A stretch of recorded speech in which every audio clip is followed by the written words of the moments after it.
시켜주고 올라온 요 값이 진짜 제대로 된 값입니다. 그러니까 우리는 여기서부터 다시 추세선을, 두 번째 추세선을 그어야 되겠죠. 이렇게. 그죠? 그 틈새 잠깐 일시중지를 했었습니다. 어쨌든 이 트윈 쌍바닥이라는 건 그런 의미에서 특히 그냥 기술적 분석상으로는 그냥 뭐 트윈이구나, 영어로다가 쌍바닥이 두 개구나 이렇게 이해하시면 되는데, 심리적으로 봤을 때는 엄청난 뭔가 무게감이 있는 곳입니다. 그렇다면 이 트윈 쌍바닥이 이루어진 이곳을 앞으로 어떻게 지지하고 어떻게 저항하고 어떻게 상승하는지, 그 값이 굉장히 중요시되는 대목입니다. 그런 의미에서 이 부분은 앞으로 굉장히 중요해지죠. 이 종목이 상승하기 위해서는. 그걸 일봉을 줄여서 간단하게 주봉으로 보면 또 값이 금방 나오죠. 그죠? 이런 식으로 주봉에서 보면 쌍바닥을 하고, 그죠? 두 번째 추세선을 뚫기 위해서 하고 있습니다. 일봉에서는 역숄더가 됐죠. 깊이 이런 식으로다가 이제 팍 줄여서 놓고 보면 그냥 역숄더입니다. 그죠? 이 왼쪽을 상쇄시키기 위한 역숄더의 오른쪽 상승을 기다리고 있는 중이란 말이죠. 자, 요렇게 해보고요. 요렇게 해서 주봉을 검색하니까 참 이뻤어요. 그래서 제가 이 종목을 우선 또 선정시 합니다. 이제 두 번째 분석을 해보겠습니다. 두 번째 분석은 뭐냐면, 우리가 캔들이 계속 일봉이 만들어지면서 캔들이 계속 만들어지면 평균값이라는 게 생깁니다. 아시죠? 평균값. 그 평균값을 선으로 연결해 놓은 거 너무나 잘 아시는 얘기죠. 이평선입니다. 저는 241선 이평선 일본 캔들이 241선 밑에 있거나 멀어져 있는 것들, 이격도가 큰 것들은 매매를 하지 않습니다. 예를 들어서 이런 거죠. 지금 이거 같은 경우는 241선이 이 선인데, 이 까만 선인데 근처에서 지금 배회하고 있단 말이죠. 밑으로 빠지기는 했지만 여기에 트윈 쌍바닥을 하고 역숄더를 하면서 지금 한 번은 뚫고 올라왔고, 지금 두 번째 뚫고 올라오려고 지금 작업이 된다. 이 말은 좀 색깔이 너무 선정적이네. 그죠? 준비가 되어져 가는, 그래요. 이 표현이 맞네요. 준비가 되어져 가는 상황입니다. 그래서 이 종목에 한번 관심을 가져봅니다. 주봉도 너무 이쁘죠. 주봉에서도 애누리 없이 이런 구간은 만들어집니다. 전저점을 훼손하는 이 구간에 거래량이 안 나오죠. 그죠? 거래량이 별반 안 나오고 쌍바닥을 하면서 추세선을 뚫고 올라서 지금 자리를 잡아보는 형상입니다. 이런 의미에서 이 종목 좀 상강 MNT 회사 내재 가치는 여러분들 이 지표에서 보시듯이 자산 총계만 지금 늘고 있고요. 다른 것들은 다 그냥 영업이익, 당기순이익은 그냥 비피더스, 이피더스, 농담입니다. BPS, EPS가 하락 중에 있고요.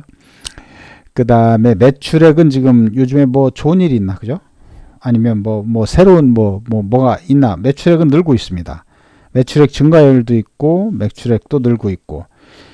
당연히 매출이 줄면 부채 비율이 줄어야 되겠죠. 네, 부채 비율은 줄고 있고, 부채 총계는 외려 늘고 있으면, 이 부채 총계가 는다는 건 외려 좋게 해석하면, 나쁘게 해석하면 빚이 늘어나는 거고요.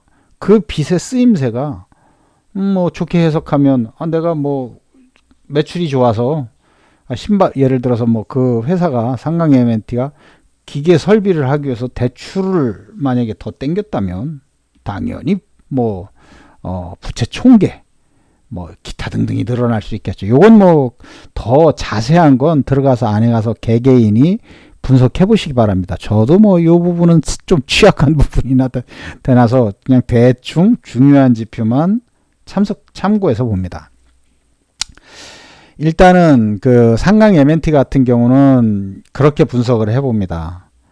중요한 건 저는 아까 말씀드린 계절이 이제 싹이 날 때가 됐느냐. 240일 근처를 그 주변을 맴돌고 있어서 이제 겨울이 끝나고 여름이 봄이 시작되는 이런 근처에서 있느냐에 가장 중요한 중점을 둡니다.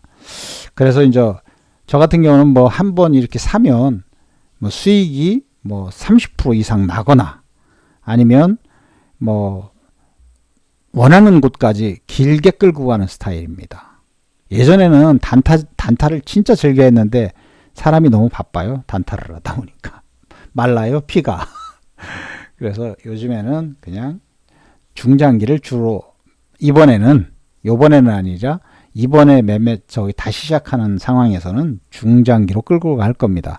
뭐 저 같은 경우는 요런 그 캔들을 요런 중요시한 요런 그 낱개의 캔들을 요런 캔들을 상승의 원인점 캔들이라는 표현을 쓰는데 요 저점을 훼손시키면 저 같은 경우 훼손시킬 때 거래량이 뚫고 나오면 그냥 그날 던져버립니다. 왜? 또 사면 되죠. 뭐 깨지면 일단 팔고 그거 손해보는 거 크게 생각 안 합니다. 왜? 다음에 수익 내면 그거 채울 수 있는데 어차피 비중 매매 하니까 어차피 하루에 완타치에 풀 빠따질로 사지는 않거든요. 기껏해야 25% 20%인데 뭐 두 번, 세 번에 나눠서 사는 거기 때문에 맥점에서 나눠서 사기 때문에 그 20% 뭐 예를 들어서 1000만 원에 200만 원어치 사고 3% 손해 봐봐야 6만 원 떼이는 건데 6만 원은 저 가스차 만땅입니다. 그냥 뭐 그런 식으로 생각하고 가볍게 발걸음은 가볍게 합니다. 그런 상황에선 비중 매매하는 상황에선 자 그렇게 넘어가고요. 요거는 그런 의미에서 꽤 중요합니다. 좀 전에 제가 오늘은 두서없이 말씀드리지만 주제는 이거예요. 일봉에 관한 주제는 241선 근처를 배회하는 종목을 하지 241선에서 이격도가 멀어진 예를 들어서 241선이 여기 있는데 뭐 주가가 이런 식이죠. 과거에 어디 있을려는지 모르겠네요. 이런 뭐 이것도 멀어진 거죠. 이런 식으로 멀어져 있을 때는 매매를 하지 않아요. 뭐 어쨌든 주가가 멀어져 있으면 전 하지 않아. 이런 경우죠. 그죠? 거래가 이격도가 커지면 242평선과 이격도가 커지면 여기서 아무리 상한가가 나와도 전 매매하지 않습니다. 왜? 뭐 싹 날 때 또 물 들어올 때 노저을했다는 그 옛날 이야기. 제가 좀 나이가 있다 보니까 옛날 이야기 농담을 합니다. 그때 해서 수익이 나야 되는 게 정상적인 거죠, 뭐.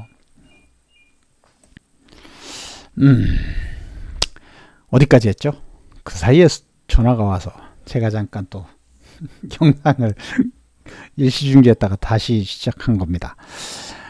어쨌든 일봉에서 중요한 건 뭐 240일 근처에서 240일 근처에서 배회하는 종목을 하고 그 배회가 주봉에서 특히 역숄더 오른쪽 날개만 공략을 합니다. 이 보면 패턴이 역숄더 오른쪽 날개죠. 그죠?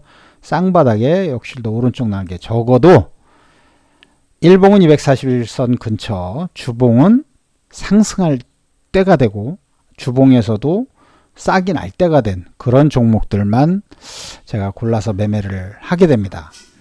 월봉은 조금 너무 기니까 조금 등하시하는데 월봉 요런 구간이라면 너무 좋죠. 요런 데라면 눌림목 요런 데라면 진짜 만약에 그런 상황에서 검색된 거라면 너무 좋죠. 뭐. 자, 이렇게 하고 3강 MNT는 넘기고요. 그 다음에 HB 테크놀로지로 가보겠습니다. HB 테크놀로지 같은 경우도 최고가 대비, 그죠? 최고가 대비 심리적인 그 차트 분석상으로 보면 깊은 쌍바닥을 하고 최고가에서 최저가를 찍고 오른쪽으로 왔습니다. 오른쪽으로 날개를 폈죠. 지금 얘는 이 부분을 상쇄하려고 오는 겁니다.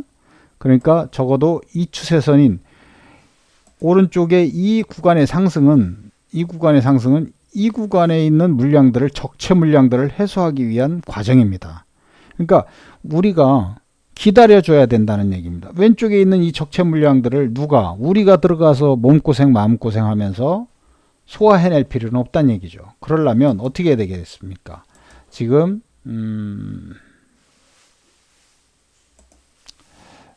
이거로다가 확실히 해볼게요. 한 팩 이렇게 그죠? 자,